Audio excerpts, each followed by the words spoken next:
Catherine Mannion. I go by Cat or Catherine. This meeting is being recorded. So I am the corporate quality manager and the corporate safety manager. So I've kind of got two roles here.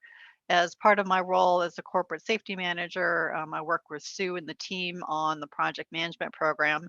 And included in that is presenting session 4 of our project management training session. So we're going to cover a number of different topics today, some of which were touched on briefly in some of the preceding sessions, and others of which we'll go into more detail in the following sessions. So some of the topics today are a little bit, I guess, on the softer side. We're talking about communication and things like that. And I really like to try and keep it as interactive as possible. So if I do have 5 poll questions, and I do have some things to share with you on the screen, and I will be asking for input from those of you who are in the call today. So there are no wrong answers. I love to hear from everybody, no matter what your background is or how familiar you think you are with the topic, because we're all here to learn and share information. So as you can see, today is session 4, so I'm presenting. Sue Matzett's also presenting. You met Sue during the previous training sessions. And yep, I think we can go on to the next slide. So the agenda for today is to go over, it's kind of a linking session. I think it kind of bridges some of what we talked about before, and again, sets the stage for some other sessions that are coming up. Today, we'll be talking about how we start off right and stay on track on a project as a project manager, which is a challenge. There are certain techniques we can learn to do so. Building the record, which means obviously like good record keeping and keeping track of our information. Leadership and communication, quality management and QA/QC, and managing the client. So we are in the, if you look at our process groups diagram on the left, we're now executing the project in this training session, and I'm going to be covering all these topics. So let's see. Next slide, please. Okay, I just lost my computer screens. Well, that's less than ideal. Hold on. Sue, I think I had the same problem with my little box there that you were having the other day.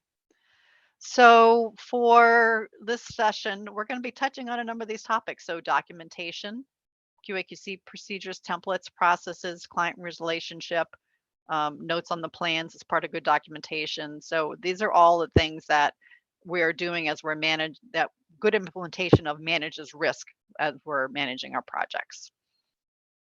Okay, next slide.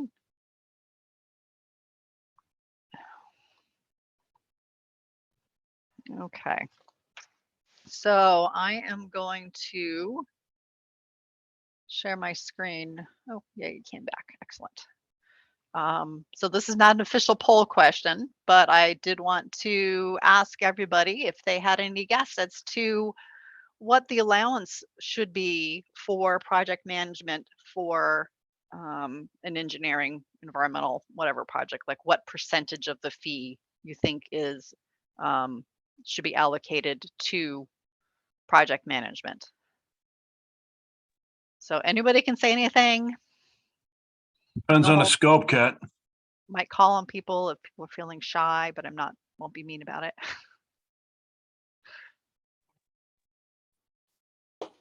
Probably depends on the complexity of the project. I think you're speaking, but I'm not able to hear you. Kat, it's Mike. It depends on the scope of work, and I think that's what whoever was speaking up there really depends on the scope, how much, how much management's going to be involved. I can't hear you, Mike. Does anybody else have an idea? Have a best guess before I share my screen and show you? It might be your audio, Kat.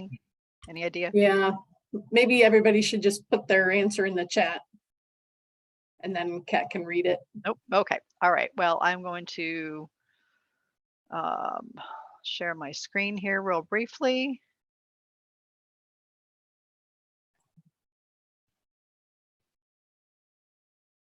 So can everybody see that? Nod heads or something? Yes? No? No. Can't see it? Nope. That's disappointing because it says that I'm sharing. Oh well, we'll move on. The answer is for proportionally changes depending on the size of your project. So typically, if you have a project and it is fairly simple, it's between, I don't know, maybe like 10% of the project fee. As you get more complex, there's more disciplines involved and there's just a lot more tasks involved. It goes up from there. So if it's a super simple project, it could be, very low. If it's a very complex project with lots of team members. I've had projects where it was like 20%, 25% of the budget. So for very large construction projects. So, all right, next slide. So the basics of project management are, they seem simple and intuitive, but they are hard to implement. I liken it to herding cats, and we will click on that link in just a minute. But basically, the idea of it is to provide direction to the team so that the team members can do what they need to do for their technical discipline, but keep everybody going in the right direction without allowing staff to get too lost in the weeds. So it's our job as project managers to kind of keep bringing the team back up to a higher level and take a look at where everybody is and how they're working together and what direction we're moving in together and make sure everything is syncing up. So we do this by creating a plan, which I'll show you how to do that. We track our progress. When changes happen, which is inevitable, happens every single day, you send out the proposal, something's going to change the next day. That's a big part of project management, managing change. You make adjustments to the team or you get a change order. You manage the client, which is incredibly difficult sometimes depending on the client, but other times you luck out and they're good eggs. And then throughout the whole course of the project, we need to document what we're doing, because if we don't have the documentation, if somebody tries to come into the project later, if we're not available, or if we close a project and there's a follow-up task that happens later, we need to kind of be making sure we've got documentation for whoever comes next in the project. So Heather, can you click on the Fun Cat Herders link?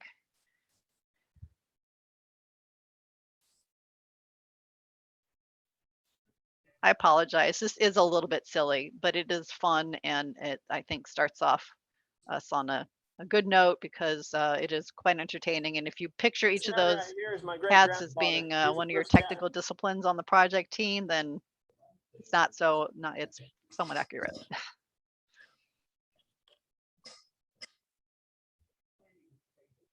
Hopefully everybody can hear. Is it running for you, Heather? It's not running for me. Oh, okay. Yeah, I can't hear it. Herding cats. Oh, what's going on? Anybody tell you it's easy? Anybody can herd cattle. Holding together 10,000 half wild short hairs, well, that's another thing altogether. Being Oh, a great, cat I herder is see. You probably can all about hear the each other, but you toughest can't, thing I think I've ever done. again. I got this Okay, one this great. morning right here. And if you look at his face, it's just ripped to shreds, you know? You see the movies, you hear the stories. I'm living a dream. Not everyone can do what we do. I wouldn't do nothing else. It ain't an easy job. Okay, that's probably enough. You get the gist. One of them.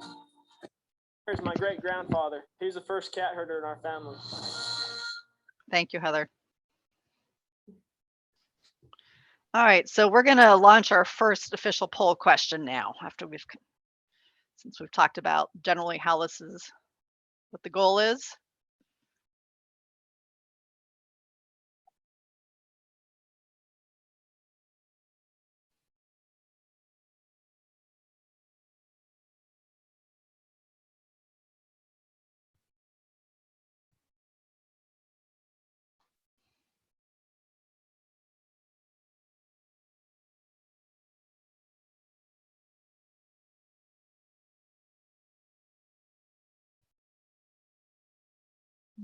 Okay.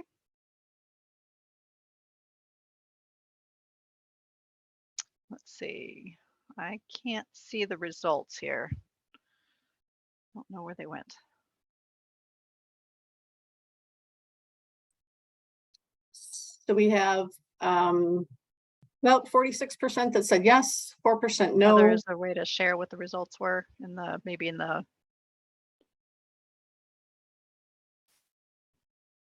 Oh, can't hear me. You guys can hear There me. we go. Okay, can you all see that? Okay, you can see. I just can't hear you. That's fine. So, yes, 46%. That's excellent. No, 4%. That's will tell you today. Know where some. I know where they are, but think additional resources would be helpful. Okay, great. Well, so for those people who answered that they think additional resources would be helpful, after we get through the project management series training and or today, if you'd like to, please send me an email because we'd love to know what other resources you think would be helpful. That would be great. All right, next slide, please.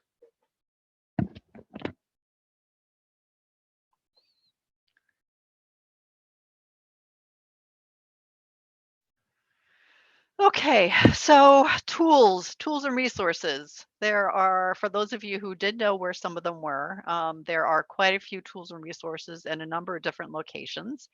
A lot of them there are some that are generic, and then there's some that are division specific. So a couple different places where you can go to see them are on LaBella Today.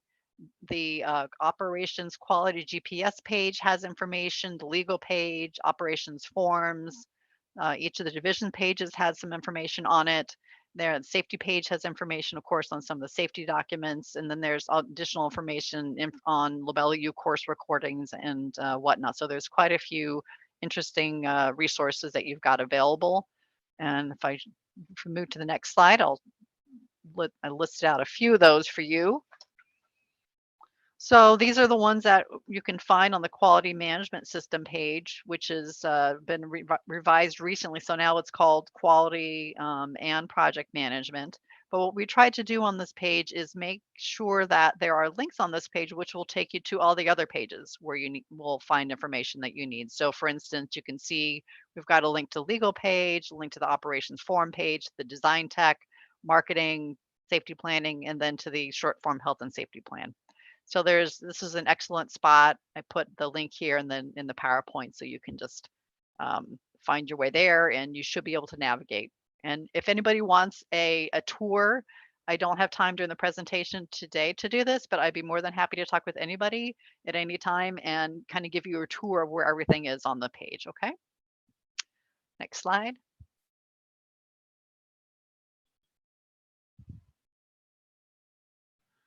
Okay, let's see. So forms and new forma. So we do have quite a number of forms that we use, and they are all on the ops forms page. You can see that I put some snapshots here so you could identify which ones there are these are pretty much all applicable to project management and or, project execution. There are templates also on the operations forms page. And then the legal page has a lot of documentation, which we kind of referenced on the previous slide that Mike, your son is very cute, that we referenced on the previous slide. Some of the folks here at the company also use something called New Forma. And Sue, I don't know if you have a moment to just touch really briefly on what New Forma is. It's something that only certain people within the company use, but it's essentially a management system to manage certain elements of project management. Sure. So it's really a document management software. So it does have different pieces in it that track email, track meeting minutes. We use it a lot for construction phase service, like submittal logging and tracking. Working with the team on shop drawing review, et cetera, et cetera. So there is some, as Kat is showing, some tutorials, some information on the intranet. If you don't have it and you are interested in it, please let myself or Allison Cutt know, and we could get you a license.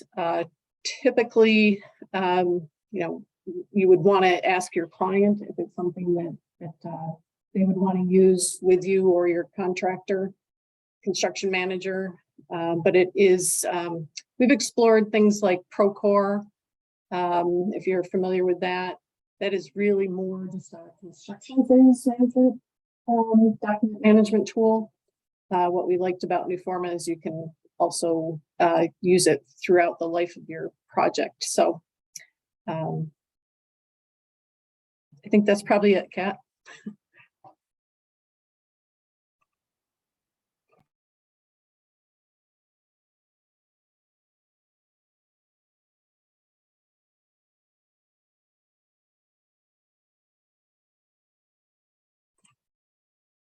And now I can't hear you, Kat.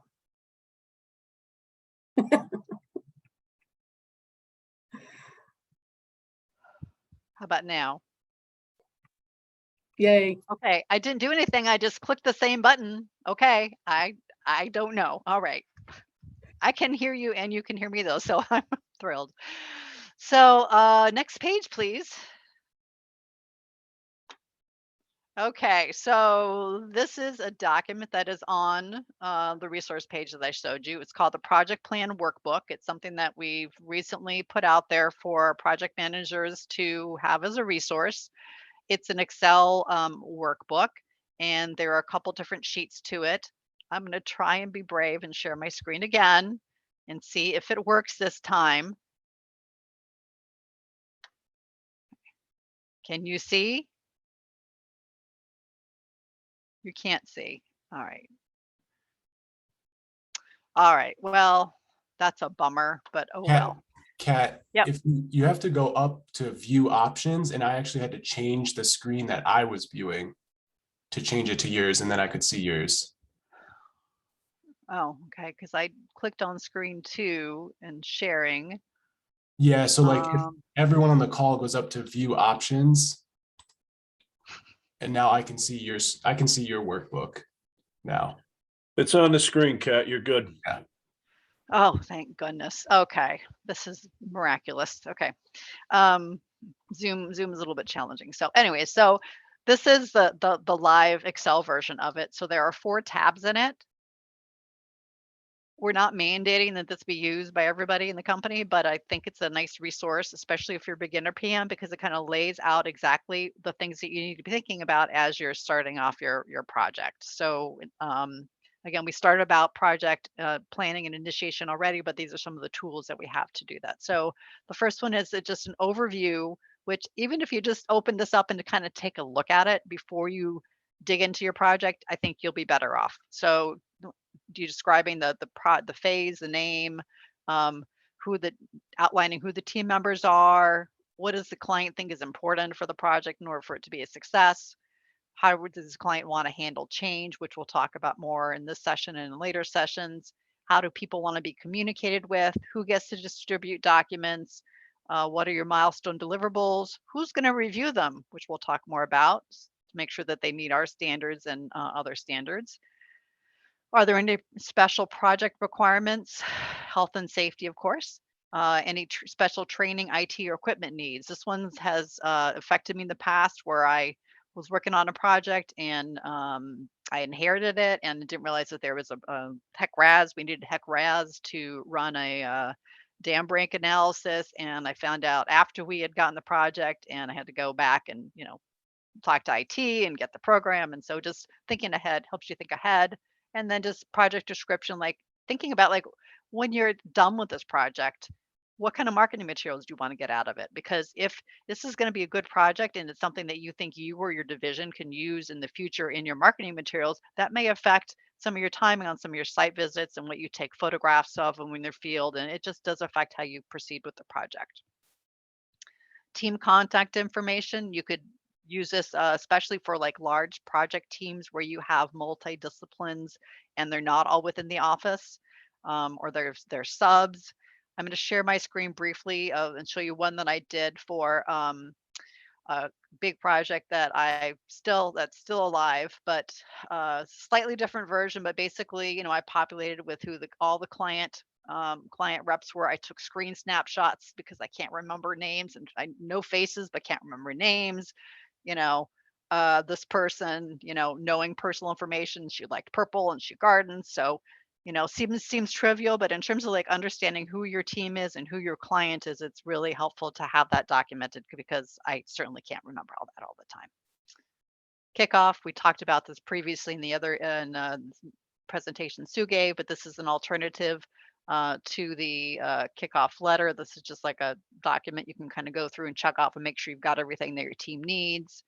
And then this change management form is, in my mind, it's an easy way to kind of document as you're going along those little things that you think aren't going to cost extra and won't put you out of budget. But if you continue to keep track of these things and you communicate to your client that you're going to be doing that, you can send this to them on a periodic basis or just use it as a tracking mechanism. But we found this to be pretty helpful. So, all right, I'm going to stop sharing. And thank you, Craig, for the technical input there. All right, so let's see. There we go. All right, so on to the next page. So these are just, this is the change management log I just showed you. There's also a short form health and safety plan on the intranet. We want this done before any field work, site visits. I can go through that with you in detail at another time. It's pretty simple and quick. And then this contract modification short form is something that can be used to, in lieu of a written letter proposal when you have a change on a project. So it's a quick and easy way to get that change out the door to the client and have them provide authorization so that we don't lose that opportunity to document the fact that they want us to do something different and it's going to cost them more money. So, all right, next slide. All right, so since I can hear people, I am curious to know, have you seen, had most of you seen those different resources before on the various pages, or no? Okay, that's good. I'm glad you're learning something. So can you launch question 2, please?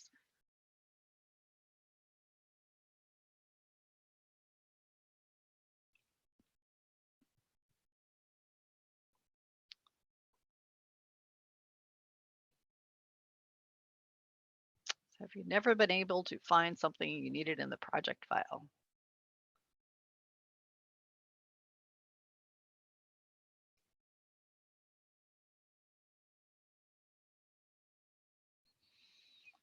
Okay, I think we got pretty good participation. I will end the poll. So let's see. Yes, 85%. Boy, I wish I was at 15%.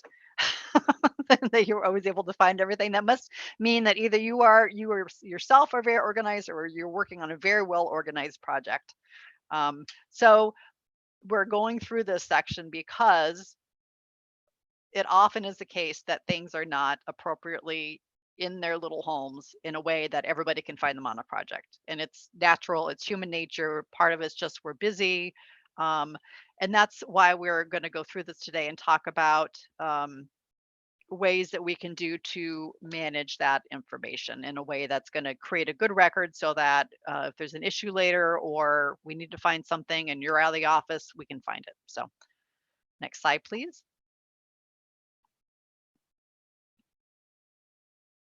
I love this slide. I love that little cartoon. So in order to create a good project record, some of the things that we need to take into consideration are not necessarily the actual records themselves and where you're putting them, but how we're going about thinking about record management and what we're doing when we're creating those documents. So are we using our correct standards?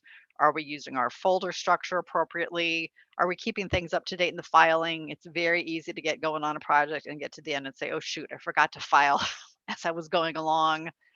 Maybe make sure our documents are named appropriately, having subject line information that's appropriate. Oftentimes emails, we kind of get in a hurry and we just say, shoot off a quick email to somebody. But if we want to find that email later, if we have something of significance of the project, like the name or the project number in the email, especially for internal emails, we can find it more easily later. Documenting major milestones is a biggie, so that we can go back and recreate the project timeline if there's an issue, and then making sure that our folder contents are clean and we don't have a whole lot of extraneous items in there and too many versions of things. So, all right, next slide, please.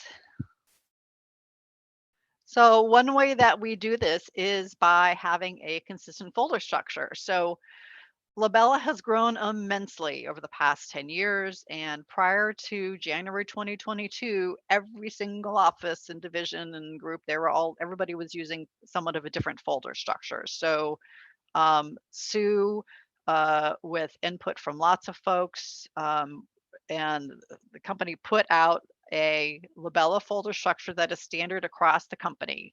The intent was to create something that is that will work generally for everybody. It may not be 100% perfect for every single project, but we are a big company and we need to keep in mind that if we are working across divisions and working across office locations, even countries, that if things are set up in a consistent way, people will be able to find them more easily. So the folder structure, there is a description of what it is and where it's supposed to be, how it's supposed to be used on the intranet.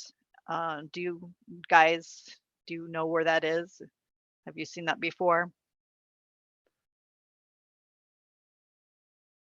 Yes, no, maybe so. Okay, either people are talking and I can't hear you again, or nobody's talking. I think No. nobody's talking. Okay, all right. So thank you for this. So let me see if I can share my page, my screen one more time. We're pushing our technology today. Okay. So it says I'm sharing. Could you toggle your little thing so you can see? Okay, excellent. All right. So this is the home page. And this is my little plug, my time also to plug the fact that this is LaBella today is a primary means that LaBella communicates out to its staff. So I highly recommend that everybody goes on LaBella today every single day, if only to check out whose birthday it is so you can see if there's somebody you know and wish them a happy birthday. Okay. So, but this is really an important thing. We are also a little plug for the fact that later on in the year, we will be getting a new intranet, which I think will be really cool. It's going to be a little more interactive and yeah, so it's going to be great. So, but if you are interested in, here's the page that I pointed you to before with quality GPS and project management, and then under forms, here is what I was talking about, the project folder structure reference guide. And this outlines essentially the types of documents that would go in each folder. So the way this was rolled out is there was a lot of involvement across all divisions. All division directors looked at this and approved it. It was rolled out. And then basically each division has been empowered to take it and, you know, if there's fine tuning of what should be placed within the different folders, that divisions are more than welcome to do that. But the folder structure itself is static. So, okay. So, but I was aware that I've heard that people didn't know about this, so I thought I would mention it today. Okay. Any questions on that? Okay, I've stopped sharing. All right, so in this folder structure, like I noted there at the very bottom of the slide, it is set up once the email, the PIF is sent to your biller, and then there's another person that goes into the system to actually set up the folder. So that's why there's usually a day or so lag to get the folder structure set up. So, okay, next slide.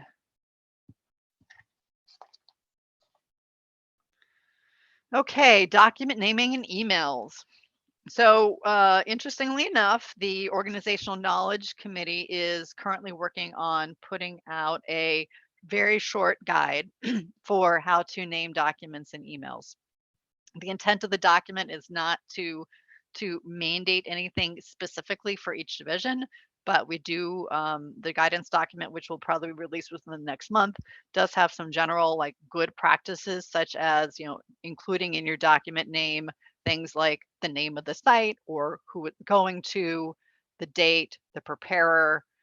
For internal emails, having the job number, the client name, or the job name, like in the internal emails, is incredibly helpful. For external communications with your client, it's going to vary a little bit because different clients have different needs. For instance, those of us who maybe sending something to New York State DEC. They like to see their documents with the permit or the spill number, first in those documents so that they know it would follow their naming convention. Likewise, OGS has a naming convention. So depending on your client's needs, but that will be coming out at some point in the future. So keep your eyes open for it.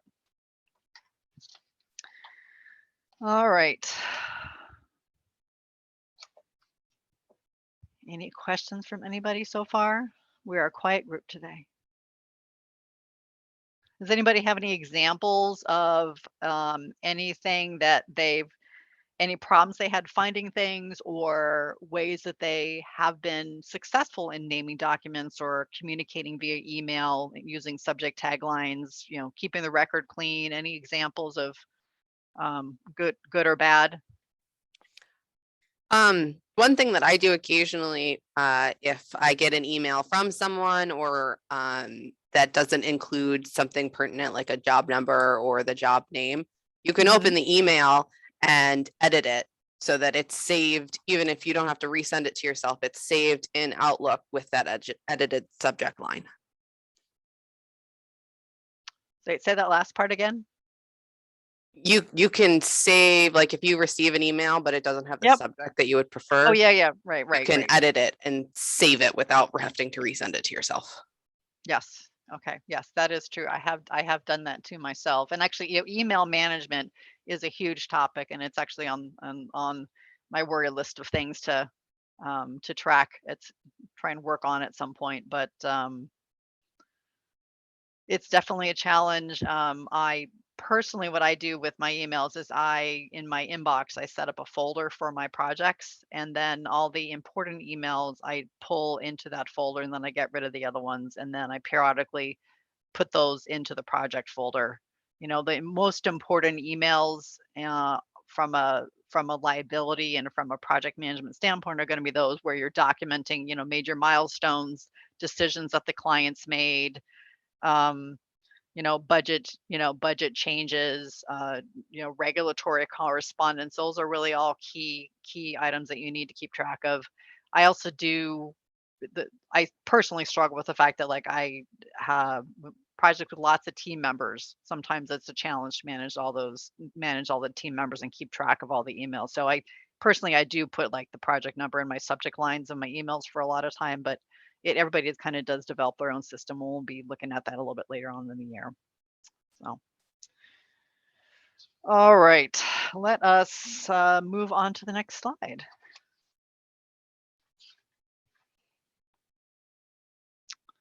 Okay, leadership and communication.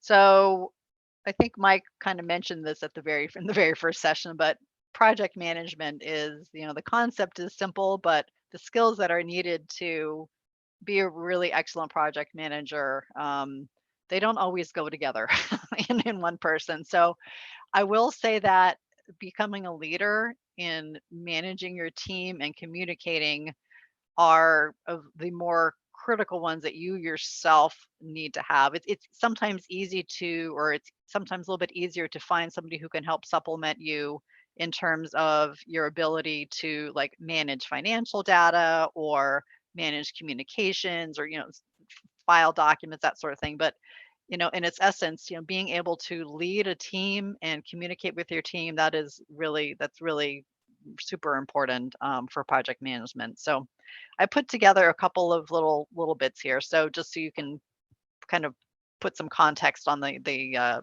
around the idea of what leadership is and team success, how it looks. So I'm sure we've all been on these teams, right? I have, and sometimes I've been the leader and I learned from my mistakes. But if you have an ineffective team, there's oftentimes not a clear vision. If everybody doesn't understand what the ultimate client goal is, then sometimes things fall.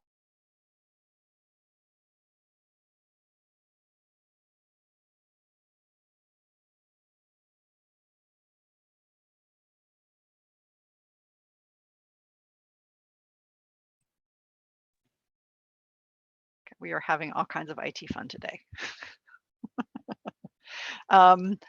Let's see. So sometimes team members are not all well behaving and they can be disruptive, and managing people and personalities is the hardest part, including clients is the hardest part of team management, and quite frankly. So, but there are other guidance documents and other resources we have to help with that if you feel like you're personally struggling with that.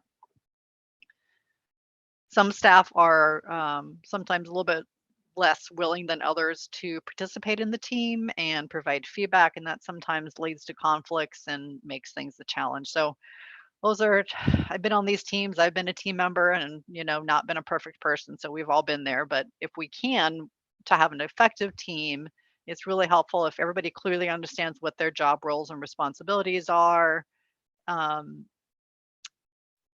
There should be a lot of communication. One of the big failings that I learned early on is not communicating enough. So I had a team with several different technical disciplines, and I did not know enough to know that one change in one element of the project was going to, have an effect on another technical discipline's product. I just didn't know. So I learned the hard way. And what I tried to do following that experience was, whenever there was a change, I would just send out an email to the team, that's the entire team, that said, hey, just wanted to let you know this change has occurred. Let me know if it affects your work, your scope of work, or what you're doing. Because if we are leading a project and we are not necessarily a technical expert in the project technical elements, it's very easy to miss something like that. So anybody have examples of good teams, bad teams they've been on? Stories? I love hearing stories.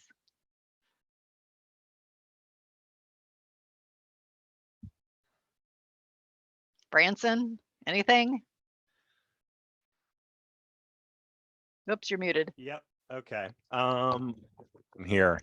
I had a really good team in the Kingsbury landfill job. Where we had a clear vision, met goals. We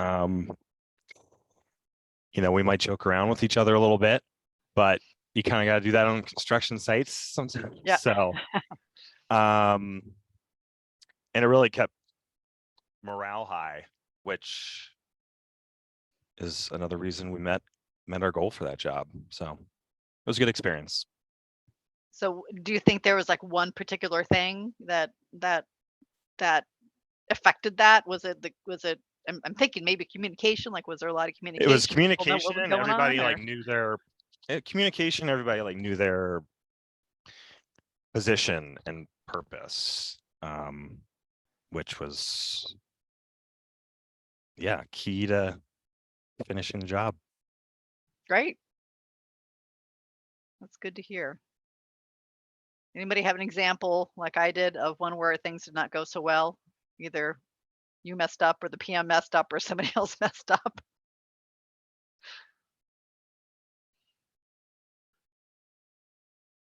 It's okay. This is a safe space. Yeah.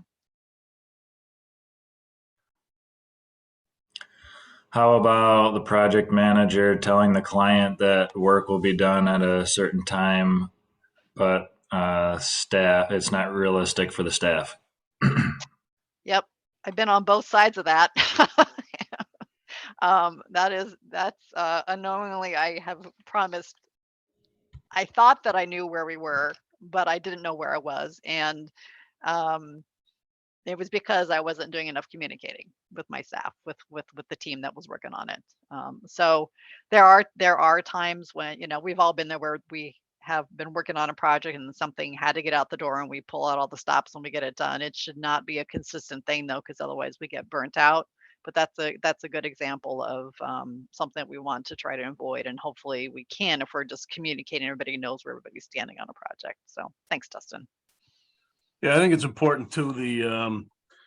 The people working on the or managing projects. I know I had to spend 5, 6, 8 years in the field. This is 100 years ago now, before managing projects, because I think it's a project manager is a better person if they've actually performed the tasks in the field.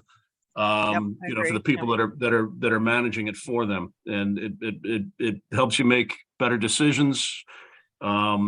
obviously you don't overpromise. Just getting back to Dustin's comment about the project manager over promising, and the poor folks in the field or whatever, the people doing the project are responsible for doing that. I think it's important that the PMs have some experience doing that stuff so they can convey that, to the client appropriately, and not to over promise. And sometimes it's difficult. Sometimes you have to be honest with the client and say, look, I know you need it done by this date. It's not going to happen by that date. And, you have to sometimes stand your ground. So. Yep. And that is a tough, we'll talk a little bit about communication later, but it is very hard to tell clients no. It's just, I think a lot of us are, we like to please our clients. They've come to us for help and we want to make them happy. But there are times when we just have to say no. And, there are plus clients, there are B clients, C clients, D clients, and then there are clients whom we definitely don't want to work for. And sometimes how they react to those situations can be an indicator of where they are in that spectrum. And sometimes they get an annoyance tax on the invoice. I have used that before with clients when if the team was able to execute and what did not provide an undue stress, client wanted us to reshift all of our priorities, and it was it was extra work actually to reshift everything. Then we've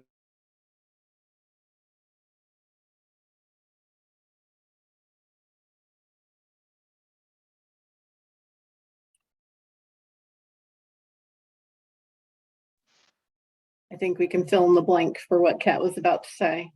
Yeah, that's the second time it's connected me. I don't know what's going on. So let's launch question. We haven't done question 3 yet. There we go. Question 3, please.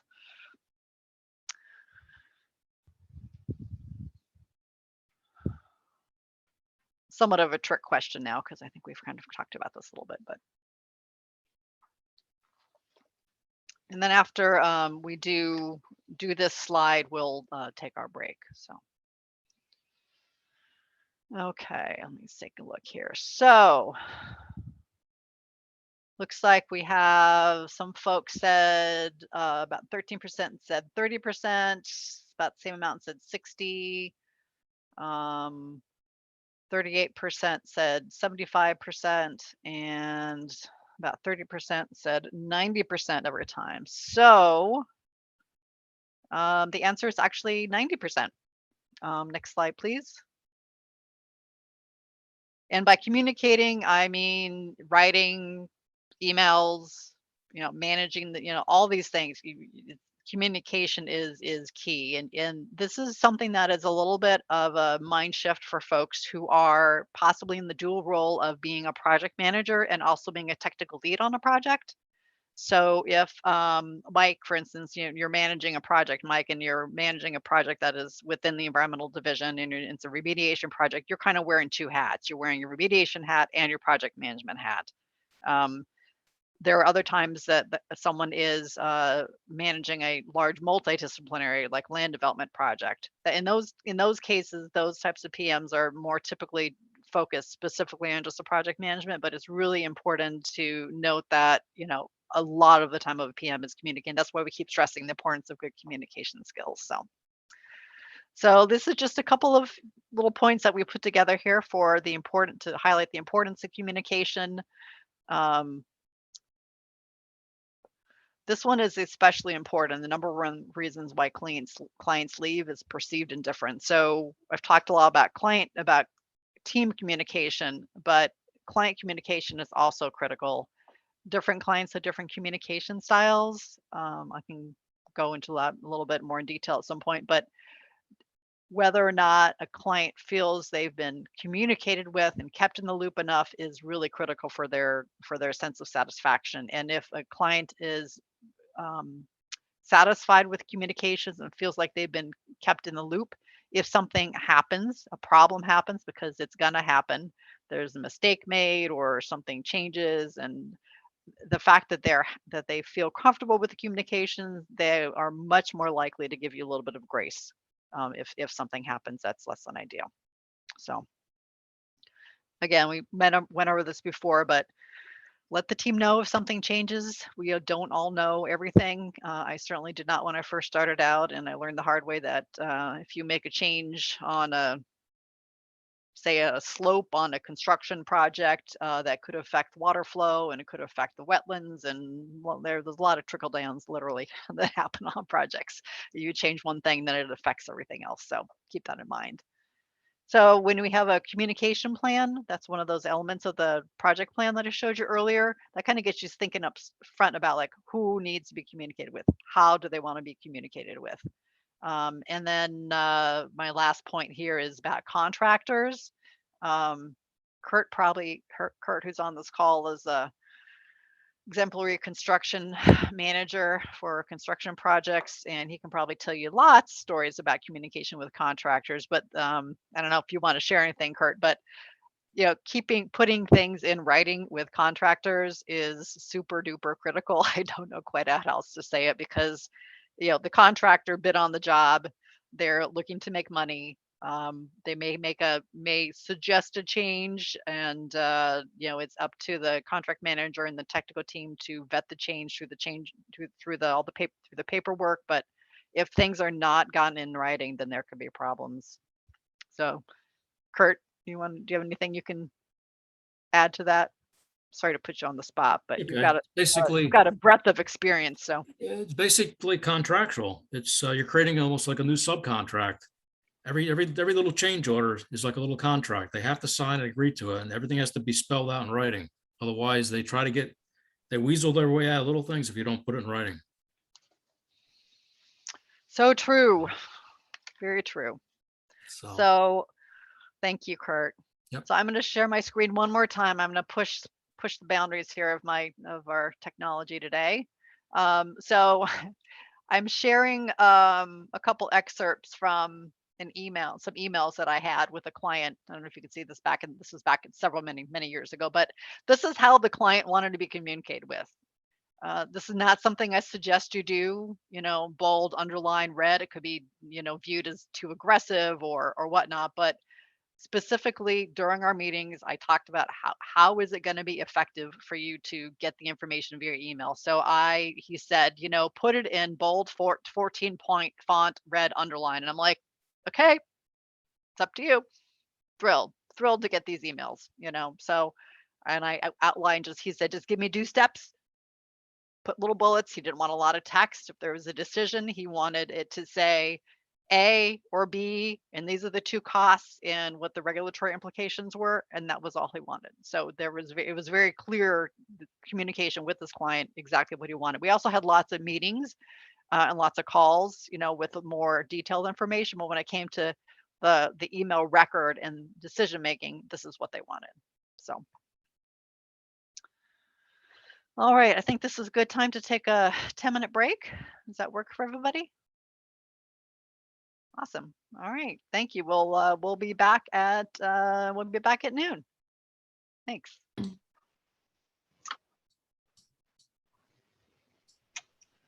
Thank you, Heather. Okay, so we are going to be talking a little bit about meetings. In terms of project management, meetings are a key way that we communicate with our staff and with our client. And if you want to hold a meeting, there's a couple things to think about beforehand. It's not just a matter of sending the calendar outlook and then, showing up for the meeting and talking. The key to a lot of things in good project management is planning. So the same thing holds true for holding meetings. It's really important to make sure you have a very clear purpose for the meeting. It should not be too open-ended. Otherwise, things can get derailed, and you are likely to end up in a lot of side topics that aren't necessarily critical to whatever you're trying to decide that day. There are different types of meetings. Personally, I love doing little quick stand-up meetings, we call them. Like I'd go around the office if I was in the same office as my staff and just pull people together real quick just to share an update or something of that nature. Duration, you want your meeting to be as efficient as possible. Don't make them too long, but sometimes there's a lot to go over. As long as you send something out in advance, it's got the agenda for the meeting. you can work your way through that, I think, pretty efficiently, and it can be a longer meeting, but you just got to make sure that you're thinking about these things in advance. So using Outlook to schedule the meeting, I think probably everybody knows how to do that. If you don't know how to use scheduling assistant to see how everybody's calendars looks, give me a call afterwards and I'll show you how to do that, because it's quite easy, and it's very helpful to make sure you're getting a time identified that will work for everybody on the call. Make sure you get your materials together and an agenda and put them in a spot. I like to have in my meetings folder or wherever you're using in your system, have put everything, send a link to the team that everything that you need for the meeting is here. Ask people review it in advance. I don't like sending a lot of attachments to emails because it just kind of clogs up our system. I much prefer sending an email with the link to the folder where the meeting materials are. Plus, that kind of is a little bit more, kind of gets people in the habit of like going to the folder and looking at the information there. So setting clear expectations for attendees and thinking about technology needs. If there's anything specific that you need to do. Some meetings can be just plain old calls. Other meetings need to be in person. And if you are doing it via Teams, of course, it's really convenient because you can share information and share your screen. So we do have a template for meeting agendas on the operations forms page. So next page, please. Okay, so again, a lot of this seems pretty basic, but you'd be surprised how many meetings I've been in and or were hosting, and I either didn't realize I should have been doing something or came away and didn't understand everything. So when you're the project manager, one of the key things you need to do is make sure that you're starting the meeting on time. You're kind of setting an example for the team. So make sure everybody knows that you're going to start promptly at 11 or at 12 or whatever time the meeting is. Take a few minutes though to go around the room, make sure everybody knows who everybody is in the room and knows what the agenda is going to be. If you yourself are not taking notes, it's often hard to host a meeting and also take notes. I really suggest that you assign somebody to take notes. The bullet here on encouraging discussion but directed and sticking to the topic is fun but also challenging sometimes, because there are people who like to talk more than others, and sometimes somebody will get off on a tangent that's really interesting, but it's not necessarily going to help you achieve the end goal of the meeting. So at the bottom of the page, I have this little blurb here about a parking lot. The concept of a parking lot is during the meeting, if you get off on one of those tangents, and you can talk to the team about this in advance when you're starting the meeting, say, hey, if something comes up and it's, of interest and is relevant but not directly relevant to what we're talking about today, I'm going to suggest that we put it in the parking lot. That way, if that happens, people have a heads up and you can say, hey, I think this is one of those parking lot items. Let me write it down. That way, the team member feels as if they were heard, but you're still able to manage the conversation to keep it going towards your end goal. At the end of the meeting, once you're done, we'll be sending out meeting minutes, and we'll talk about that a little bit on the next slide. But when you do that, you need to make sure that everybody has an expectation as to how long they're going to have to review and what you're expecting to get back from them. So, some general meeting rules: phones should not be allowed unless there's like some dire emergency that could potentially happen, or something crazy is going on. Generally speaking, I just tell people to put your phones away. I don't want it. It's really hard to focus if half your attention is divided. All participants should be professional, considerate of others, which generally is the case. Sometimes it does not happen, and if that does happen, then there often needs to be discussion after the meeting about professional conduct. And then, like I mentioned, the parking lot topic. Have any of you been in a meeting where they use the parking lot topic before? Or technique, not topic. Tom, Lauren, you're on my screen, on the first screen. I can see you. So, any of you been in a meeting where they use the parking lot idea? Not really, no, or at least they never called it that. Yeah. Okay. Same. Okay. All right. Oh, it's interesting. Okay. All right. Next slide, please. Okay, so you started your meeting on time. Everybody knows what the topic is. You're having great discussion. The meeting ends and you're like, okay, great. Thanks, everybody. Are you done? Dave, are you done?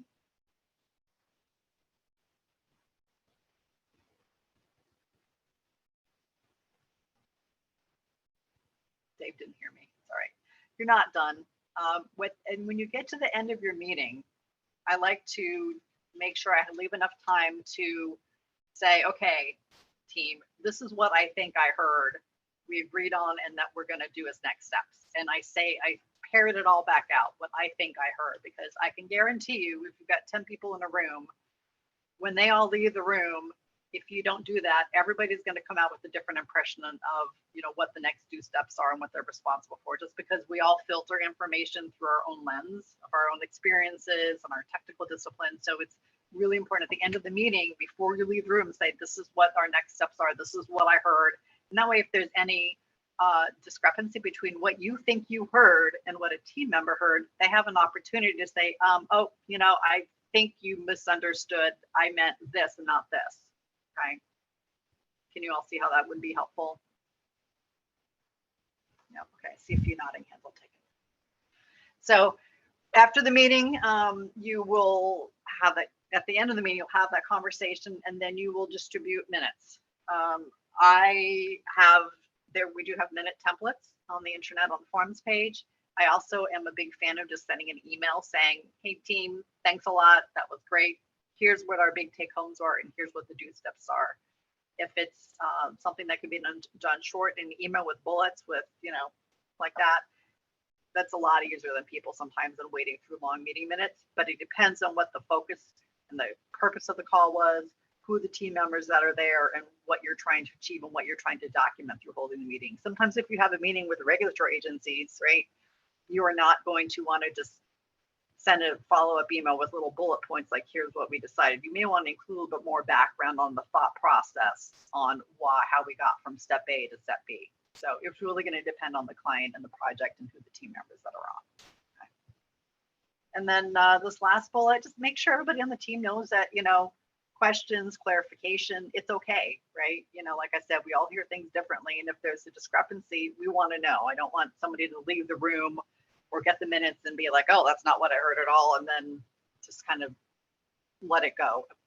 As project managers, we should be taking ownership of the team and what people are experiencing and what message we're giving to them. So. Okay. Any stories from anybody on good teams? Beth, are you on the call? Have you had any good team? I know you and Dave have both been in a lot of meetings with the DEC, and have you do any experiences you could share? Yeah, we've had good meetings with DEC and the client, but it's good to have the a follow-up with the meeting minutes and talking to everybody and be like, hey, this is what I heard. Did you hear this too?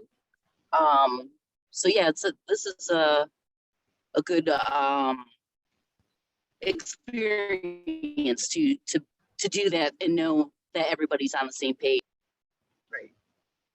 Because my memory is not as good as it was when I was younger. And I need those minutes. I need those minutes to document what happened on the call or on the meeting, and they're a good jumping off point for everybody, especially if something goes sideways later and you don't know exactly when it happened. You can go back through your meeting minutes and your emails and say, oh, this is okay. This is where we left off, people, and this is where we are now. Let's talk about how we got from point A to point B. So this is part of the good documentation, right? Meeting minutes, building the record. It's part of our record.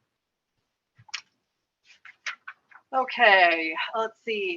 Would you please launch question 4, Heather?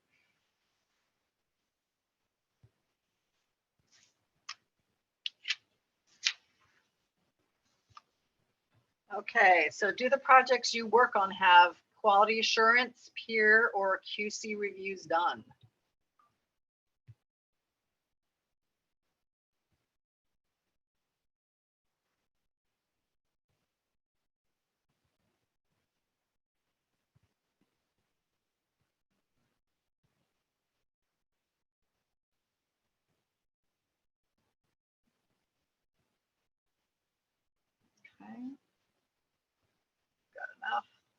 poll. Let's see, so. Let's see. 2 out of 26 said yes once during the project. 21 out of 26 said yes more than once. That's okay, that's 80%, that's good. No for 1, and I don't know for 2, and I don't know what peer QC or QC reviews are was 0. Okay. So that's actually not so bad, you know, that the bulk of you are experiencing projects where there is QA/QC and the reviews are happening more than once. That's fantastic, because QA/QC is, again, it stands for quality assurance and quality control. This is the mechanism by which we have our checks. It's kind of like the checks and balances to our document production of what we're putting out into the world. So Heather, could you move to the next slide, please? So at LaBella, we have what's known as a quality management system, which is the GPS page that I showed you before, where all the project management information is. And I found this cool graphic, which like aligned perfectly with what we do. So we have a quality management system, and then within that system, there are 2 key concepts of quality assurance and quality control. So assurance you can think of as things that are assuring that you're starting off right. And then the control piece is exactly what it sounds like. You're controlling the process. So let's go to the next slide. So here's some examples of QA elements. So standard operating procedures. If you've got a particular template that you always use consistently to ensure that everything looks the same and has all the same correct technical elements, that's a good example of quality assurance. Standard details and sheets, those are good examples of quality assurance elements. Quality control is when you are implementing and you're checking along the way. And it can take a lot of different forms. LaBella is currently working on a generic quality assurance, quality control manual for the company, cross-divisional. And the intent of that document is to kind of set the stage for making sure we're all using similar terminology and understand the overall process. Within each division, it's going to be different, right? The QA/QC process within transportation on a survey project is going to be a little bit different than it is for environmental, for a remediation report that you've written. Likewise, plan set for out of electrical review might look a little bit different than the plan set review that's done by civil. So it's going to vary a little bit by division, but there are some common elements to QA/QC, and that's what the quality assurance quality control manual is going to cover. Coming later this year. I think it's going to be, it's something that I'm working on with the team and amongst the division. So keep your eyes open for that. Next slide, please. So why do we need it? Mike Duddy, I see you're on right on the bottom of my screen there. So can you be so kind as to tell me, even if you're just reading from the screen, I want to hear somebody's voice besides my own.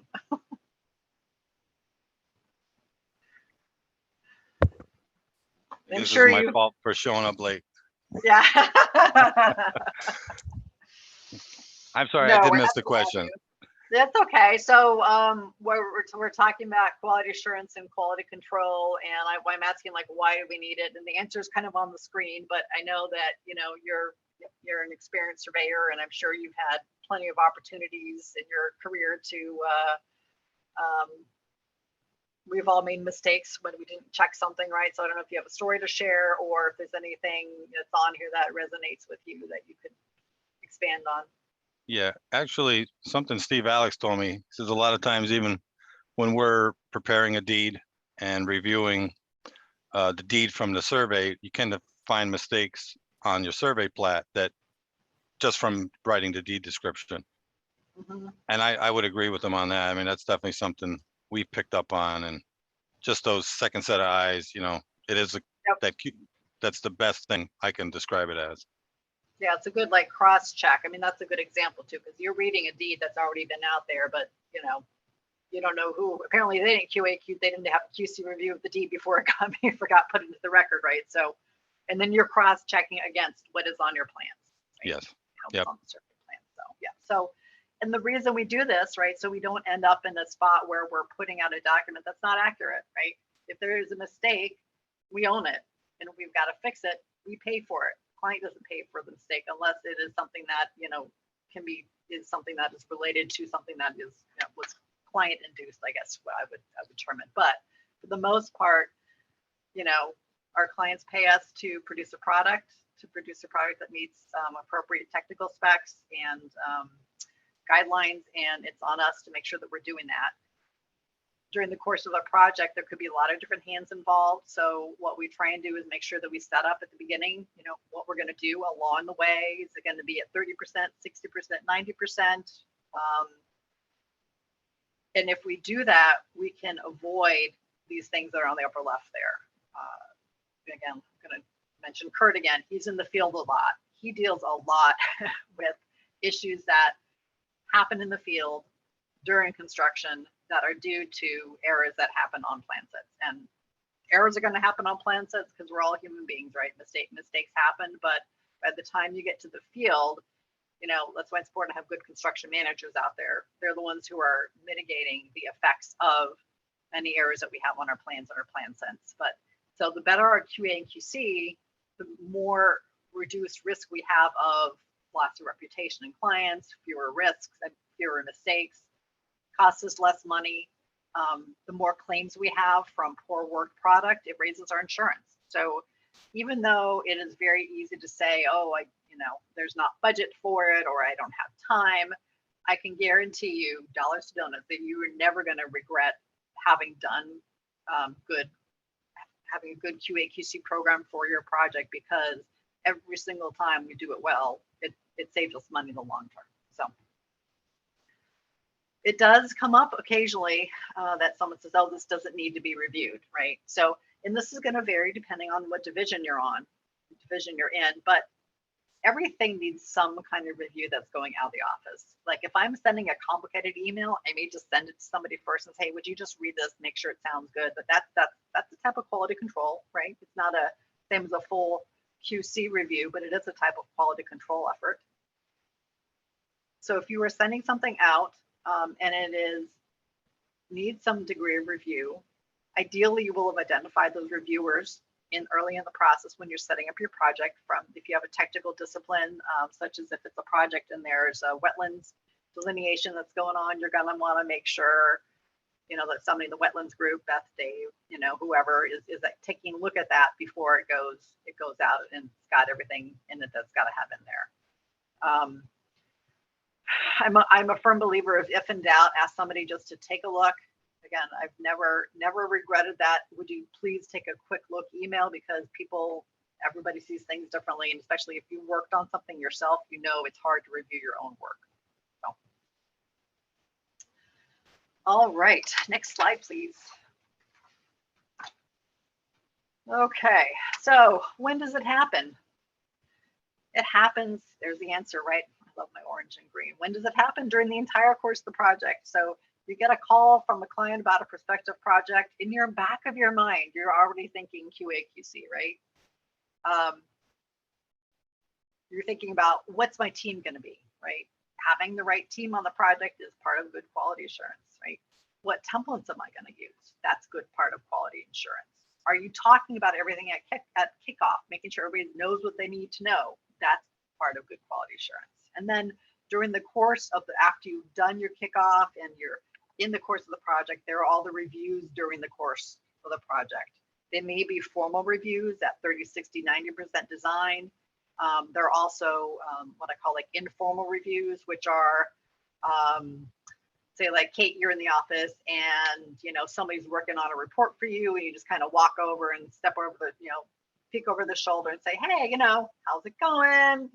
What's going on? And that's an opportunity for them to ask questions, for you to follow up on something. So those are all different types of reviews, and they're going to vary depending on the division, on what the work product is.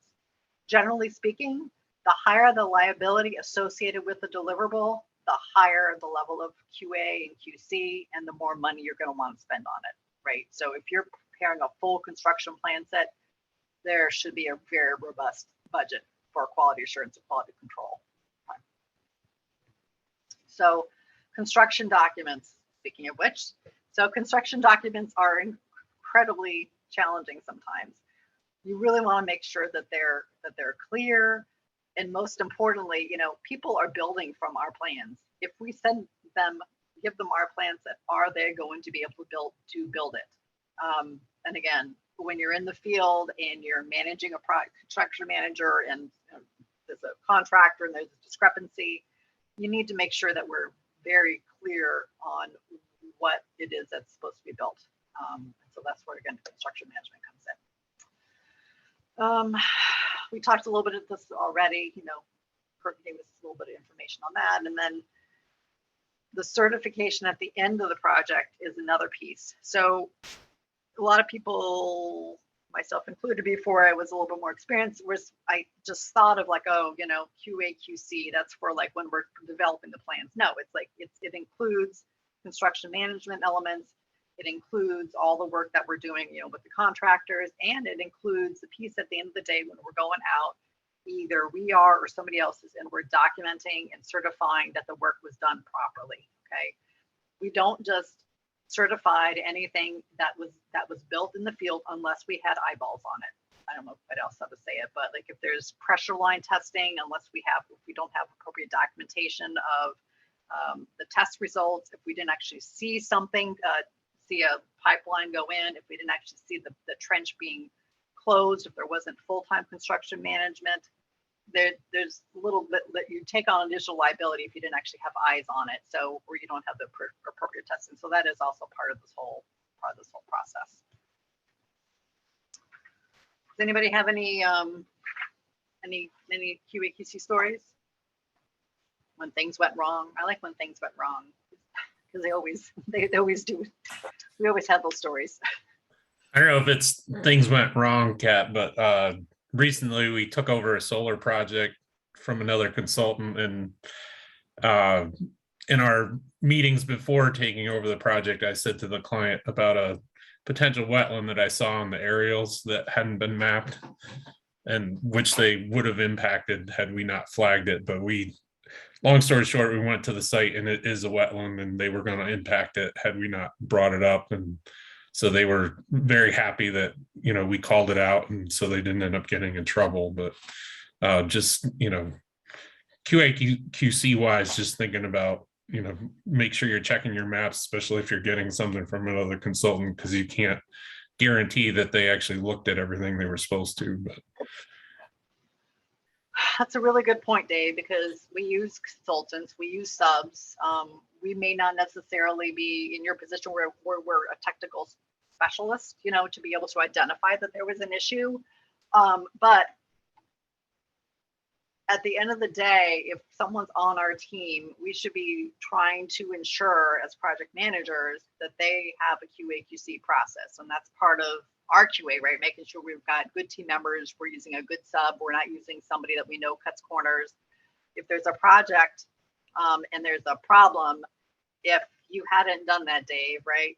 Client would have been upset, they could have gotten fined, you know, bad things would have happened, and the client's really not gonna care whether or not it was the sub or you. They're gonna say, we hired you, you hired the sub, right? So it is really important that we're managing our subs and picking the right ones and keeping an eye on them. So thanks, that's a great example. So I guess kind of on the same vein as what he was saying, and I think he was actually saying not subs, but when let's say a client we work with for solar acquired a project that was permitted by a different firm, we have no association or tie to any of the initial wetland survey, maybe the topographic survey, the actual permitting itself. I've run into similar issues, not with wetlands, but things being permitted that didn't even meet DEC requirements. And then we have to say, well, if we're going to sign off on this and stamp this stuff, it needs to be okay to our standards. And it's definitely not something a client wants to hear. No, it is, and those client conversations are a challenge. We're going to be talking about that next, actually. So thanks for bringing that up. You know, the client management, the client conversations and approaches to those hard conversations is, love to hear more stories when we get to that point. So, so I've got some good ones. So, all right, next slide, please, Heather. So why is it so hard? Of everything that we do, the number of projects that I've been on where it seemed like QA, QC, I'm using it all together. It's really when I'm talking at the end of a project, you're talking really about QC, whether or not the quality control happened or not. But it really, these are very common excuses. There isn't time. It was just like the last one. Why do I need to check it again? I know what I'm doing. Nobody's got to review it for me. The client won't pay for it. Too much paperwork. The change was small. Why do we have to review it again? These are all, I've heard all these like a billion times. And I just always keep coming back to the fact that I've never regretted. I don't think I would be able to point to a single person in my long career that regretted spending a little bit extra more time doing good quality control on a project, because 9 out of 10 times you're going to find something. And you know, the time it takes and the money it takes to fix a problem after it's already gone out is monumentally bigger, larger than it would take the amount of time that you're spending or money you're spending to do it before it goes out the door. The cost of it should be included in our work scope, right? In our budgets that we're preparing for our projects, just like project management time should be included in our project budgets. QA setting everything up at the beginning, and the reviews should be also included in the budget. But I would tell any project manager that, you know, if you are at the you know, end of your design phase and you're out of budget and you just want to get out the door, I would always back you up and say, no, take the time, do the QC, even if you're going to go over budget, which may be unpopular for some for saying that, but I've never regretted it, you know. So okay. Let's see. Anybody else have any stories or want to share anything? Crystal, Tom, Eric, I'm looking at Jeff, Chris, anybody? Any good examples?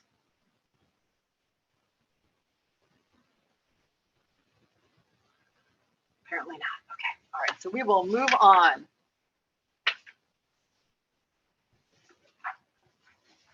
Okay. So how do we make it happen?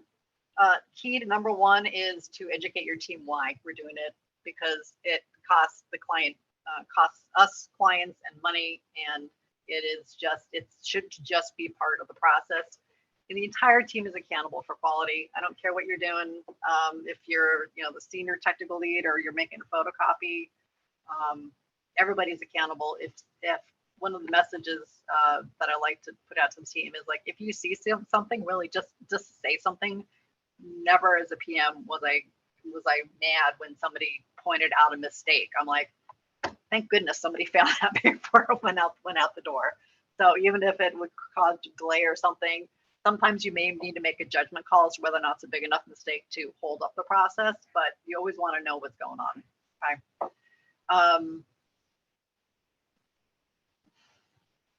I have one, it's not a very exciting story, but it's a story nonetheless. So I was a project manager for a big land development project. We were sending out a survey that somebody else had done. It was not the firm that I was working for.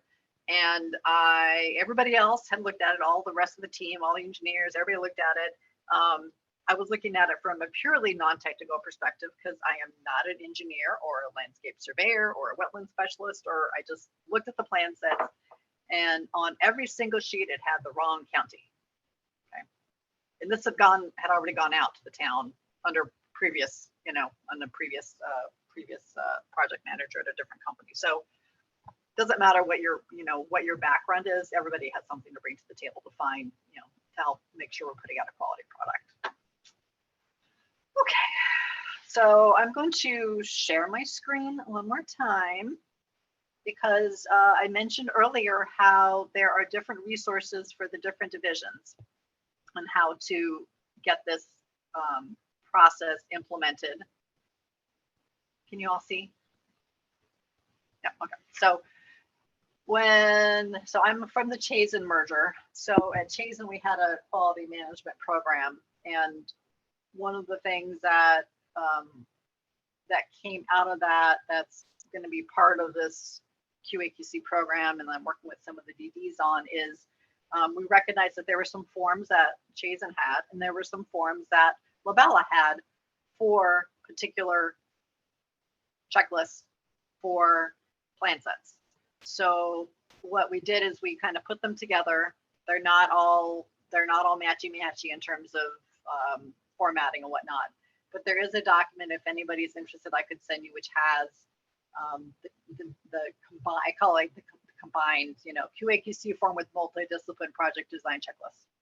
Very snazzy title right there. So, but it's got the different checklists from the different divisions.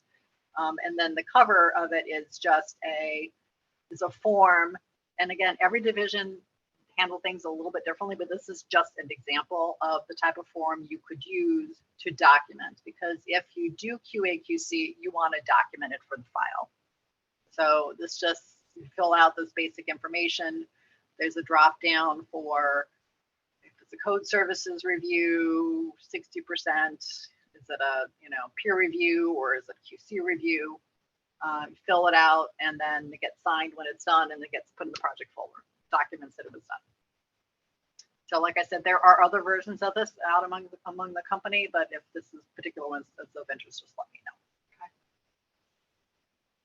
I'm gonna stop sharing now. We're going to move on to managing the client. Okay. Next slide, please.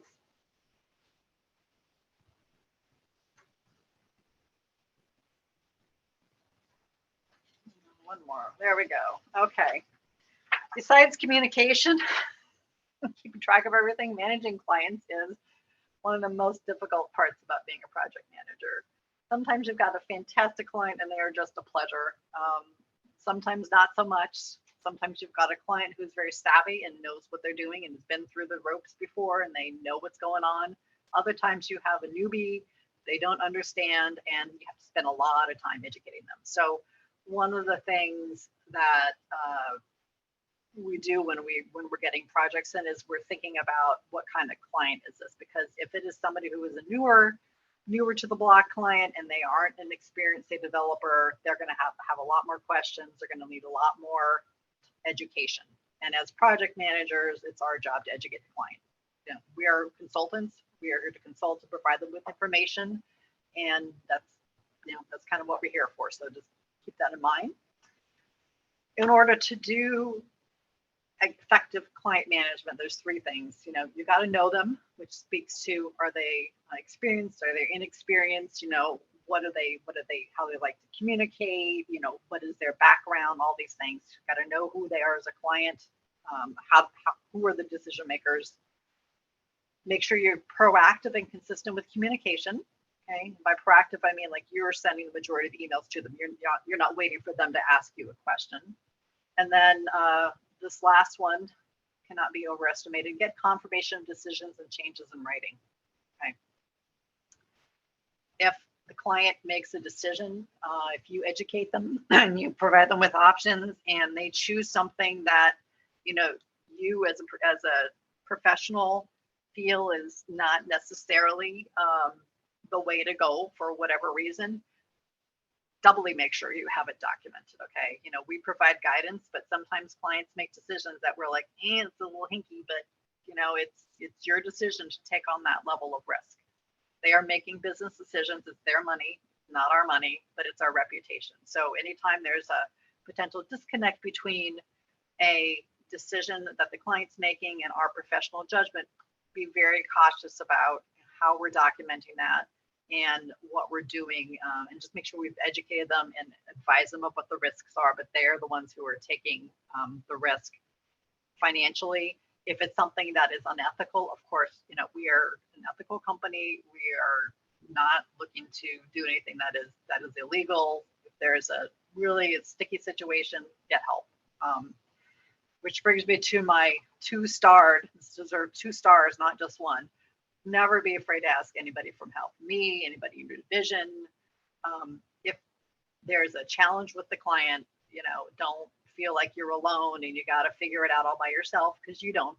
Absolutely not. There are lots of people in the company to help you, and the chances of making a misstep are lessened if you're getting input from other sources, especially from other people. If you're a newer PM, from other people who've been around the block a little bit. So the bottom part of the slide is pretty just a reiteration of the fact that clients need consistent communication. You update them, potential prod them, you update them, you give them options. It's just like part of the re-emphasizes the need for good communication. All right. Thank you. You read my mind. So I think some of this was covered in, I think it was Brittany's, I think it was in Brittany's talk at the beginning of the PM training session, but a lot of our work is repeat work, right? 80% of our work comes from repeat clients, and it's more cost effective. It's a better way of doing business to continue to provide quality services to existing clients and have them come back to us rather than spend money chasing, new clients. So because of that, we want to make sure that we are communicating with the clients and that we are doing it in a way that makes them feel as if they're being heard and understood, and that we're doing our job when we're there for them. So it sounds a little I don't know, a little hokey, but it's 68% is the reason why supplier indifference is why clients leave. It's not because somebody did bad work, right? I'm sure that's not great either, but if you feel like somebody's not listening to you, or they don't care about your project, yeah, they're going to go someplace else where they get more of the warm fuzzies, right? And they know somebody's also going to be doing a good job. So it's easier to keep a client and attract a new one. And one of the things that is, there's a line somewhere when you're managing your client and developing a relationship with your client, like, they are a client, but it is possible to be friends with your client. So when you're interacting with them, just kind of trying, be professional, but you are trying to establish a relationship with them. And I'm friends with clients that I've had for many years in the past. So keep in mind that you're having a good relationship is good for the business, but it's also, it's another opportunity to build other relationships. Next slide.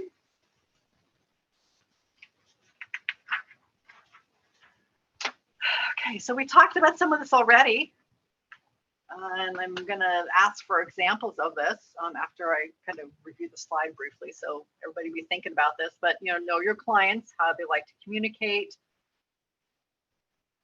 understand their business, like who makes all the decisions in the business. If you're talking to Joe and Pete's actually the one who's behind the scenes, deciding whether or not to go on something, make sure you understand how the business is structured. That's really important. Make sure you're initiating most of the client interactions. Don't wait for them to reach out and ask for an update. Get a regular schedule for sending them updates. Communicate the way they like best. Showed you my email. They like the 14-point bold red underline. That's fine by me. We'll do whatever works best for them. Develop a client profile. So this kind of relates to the little image I showed. Like, make sure you understand a little bit about not just the client, but their business, what their hot buttons are, outside interests. All this stuff kind of helps to build and strengthen the relationship. And the strong relationship is really important, because when things go wrong, it's kind of a way to bolster that, and it helps manage the situation. So, and then we have bad news. Bad news is, I'll talk about it in another slide also, but if you have bad news, which there's going to be times when we all have bad news to convey to a client.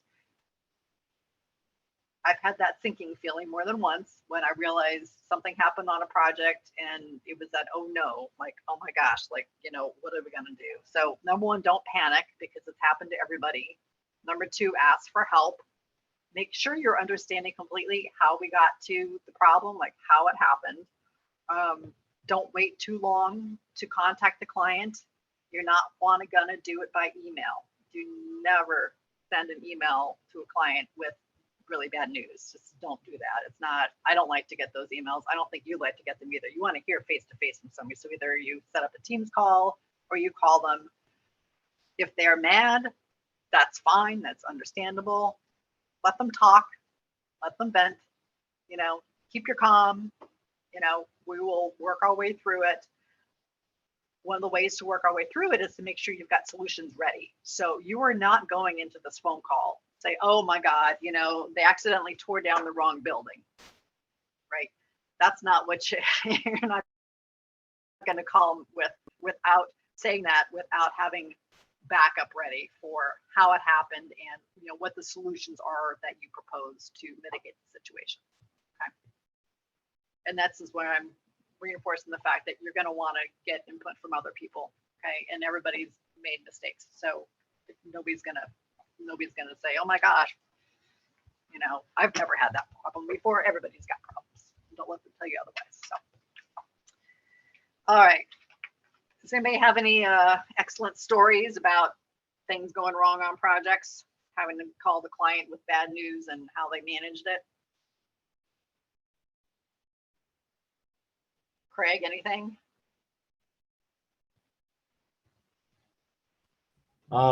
With my last company, you know, it was always bad during the busy season when you find test results where a technician did something wrong on a big design build job, and you know that material maybe didn't pass where it should have, and you got to call the clients and it's buried and potentially has concrete on it, and just, you know, but keeping a line of communication open made it a lot easier for them to hear that, you know, maybe something went wrong, and they were more receptive to, okay, what can we do to fix it? You know, so really it all goes back to communication and some of the things listed here. You know, if you're able to laugh with the client and have a good time, it's easier to have those more difficult conversations. Yeah. That's a good example. Thanks, Greg. Anybody else? Let's see, who hasn't said anything yet? I'm happy to share an example. That'd be great. It happens. This happens a lot with one of our common utility clients. There'll be various things like, you know, last minute changes in civil construction plans, designs. We end up having to often note pretty last minute. We either need to go back out and delineate extra area, or if there's just been changes to the design that might have permitting impacts. I find that's probably the most common situation I run into. And how are you able to communicate that with the client? And, you know, are you able to present them with like are there like solutions in those cases, or is it just is it a matter of kind of explaining what the process was? Mutual understanding of the dysfunction of how their company operates. That's a good one. I forgot that one. Yeah. But yeah, usually just have to kind of find a way to tactfully bring it up, and always try to find, I guess, the bright side of the scenario, or a silver lining in the situation if possible. Well, that's great though. It sounds like you've got a good relationship with the client, right? You can laugh about the mutual dysfunction. That's always good, right? Let's see, Eric, did you have anything to share? Yeah, I mean, going back to your point about always making sure that you have it documented when a client may not want to be following certain advice or certain things that you're telling them to do. We, you know, in the environmental printing world, constantly have to deal with that issue. So, you know, I've learned the hard way that you always have to document those instances. Even if it's just an email asking, you know, reiterating what the conversation was. I learned that the hard way with a project down in Florida with the mangrove mitigation bank. We had a phone call where they asked us to change the design with the depth and species that we were planting. And we told them that that wasn't a good idea, and it probably wasn't going to turn out very well. And after they insisted, and after we built the mangroves, the bank, a few months in, we go in to do our first monitoring, and all of the plants had died, and we had to do replantings, and it was a whole kind of disaster. And when the client circled back to ask us what happened, we let them know that someone with them had insisted on this change. And they kind of told them, when they asked about it, that they don't remember us telling them that this was a bad idea. So when they asked for documentation, well, do you have an email? Do you have any proof? We realized we never really followed that up with an email. We never put that on paper. So it was kind of, they threw us under the bus to make themselves look better. So it's always really important to make sure that you have that kind of stuff documented. Yep. Thanks, Eric. Yeah, it's a good example. We learn from these things, right? Okay, let's see, next slide, please.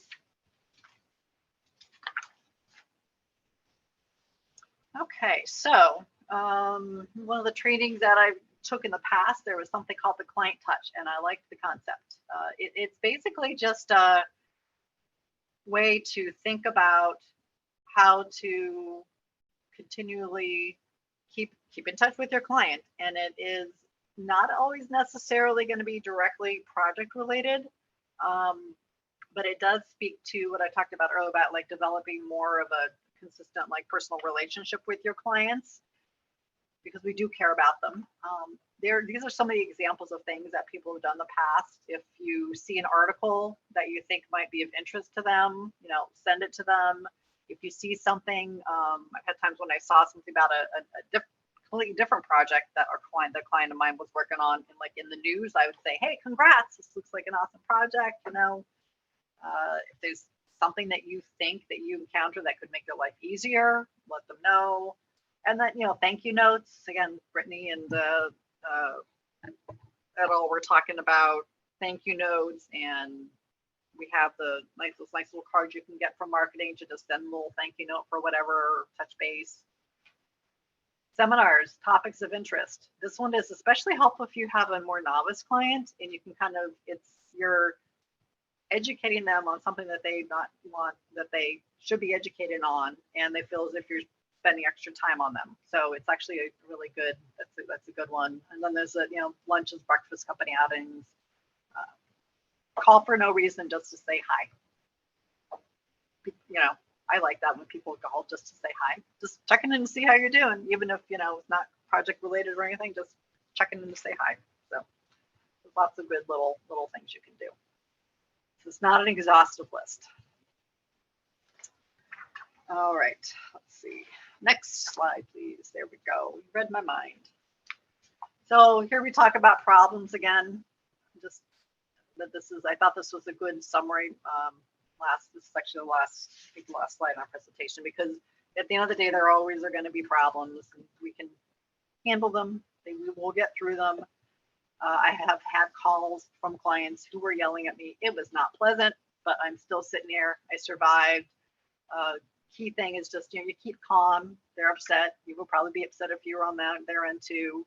Just if they're calling you and you're not expecting it, you're allowed to say, let me get all the information together so I can get back to you with options on how to address this problem, and then you can get help from people if needed. Oftentimes I've found that going back to the basics is invaluable. Go back to the scope, schedule, cost, project understanding. Everybody on the team should have a copy of the proposal. Everybody on the team should understand what their scope is, how many hours they've got to do the work. You as a PM, you're responsible for that. And if there is one thing that will always happen on a project, or is inclined to happen, it's scope creep, right? So always go back to the scope, schedule, cost. What did we say we were going to do? I've had many times when clients called me because they thought they were getting something and they didn't get it and they were upset. Went back to the scope, schedule, cost. Nope, it's not in there. So in that kind of case, and I have had to practice that, and I wrote this down as an example.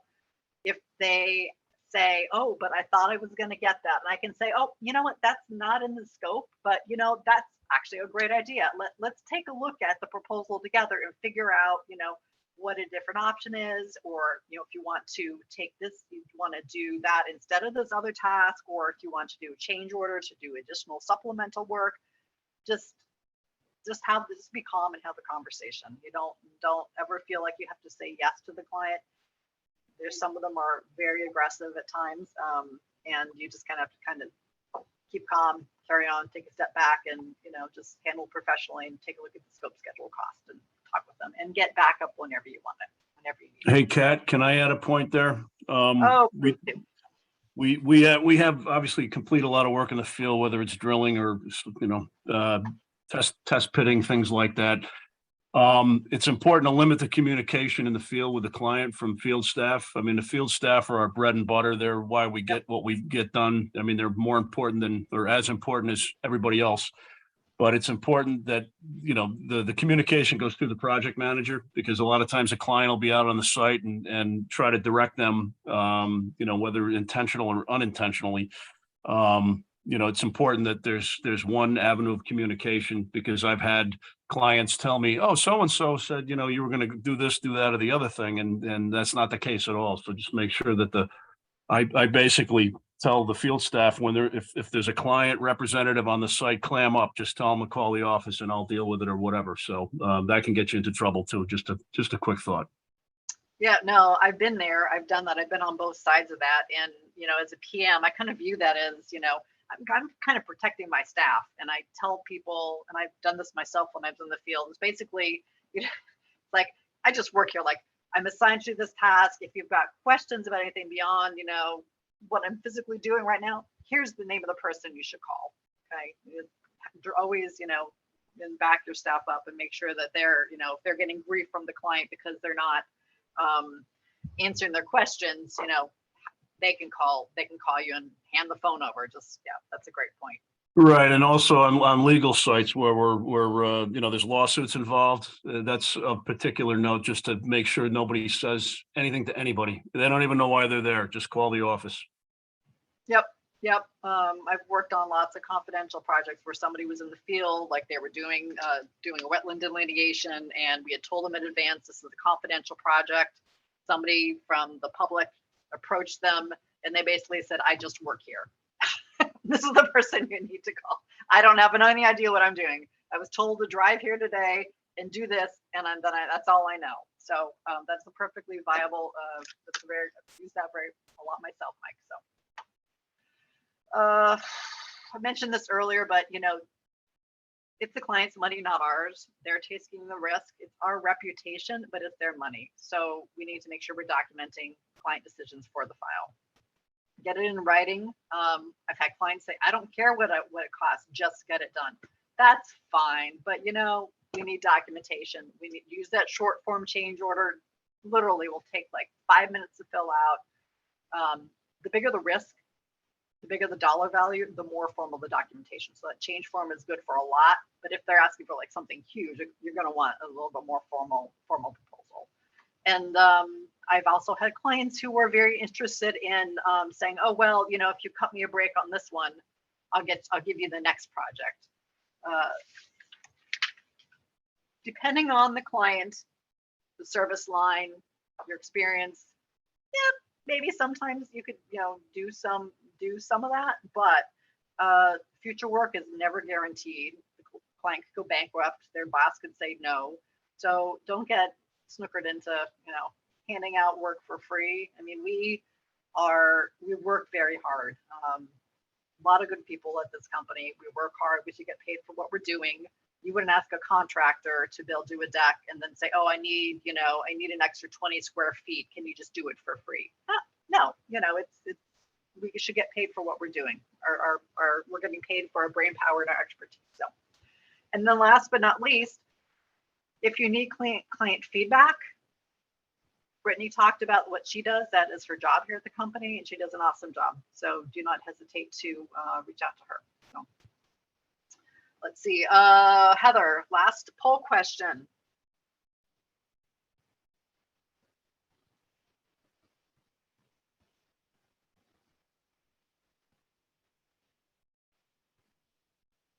Here we go. Do you have someone you can reach out to when you have a difficult client issue?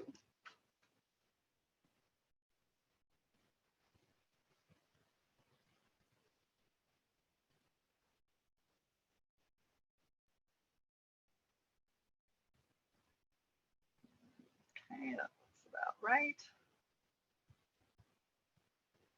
Look at that. 100% said yes. That is awesome. That is great. Because that's the key. You know, we're all at different points in our career and we don't all know everything, even those of us who are more experienced. So having somebody else to reach out to is imperative. And I'm always here for anybody who needs me, as are others. So I think that's it. With 3 minutes to spare, does anybody have any follow-up comments or questions about anything? I appreciate everybody who was who contributed today. So.